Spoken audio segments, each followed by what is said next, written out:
prioritaskan untuk mengambil solusi-solusi terbaik untuk teman-teman kita yang ada di ujung tanah ini, lantas kita tidak manfaatkan. Satu lagi dari program INTI itu ada namanya UMKM, sangat terkait dengan masyarakat kita di ujung tanah.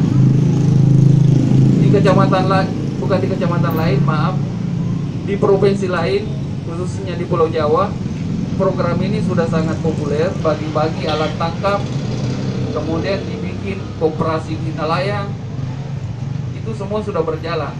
Insya Allah Kota Makassar, Sulawesi Selatan mungkin menempati prioritas selanjutnya. Kita berharap kawasan ujung tanah cepat bisa merampungkan kepengurusan tingkat kecamatan.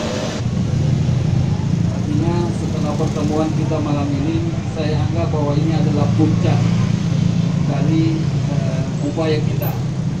Setelah sekian bulan kita coba melakukan pendekatan, mencari solusi bagaimana kepengurusan di ujung tanah bisa segera tuntas. Kita anggap malam ini adalah batas maksimal kompromi-kompromi yang telah kita berikan. Itu kadang-kadang berhasil, kadang-kadang tidak. Tetapi persoalan berhasil tidaknya itu bukan kita punya ranah untuk menentukan. Yang kita punya kewajiban adalah bagaimana membangun tahapan-tahapan yang memang harus dilewati.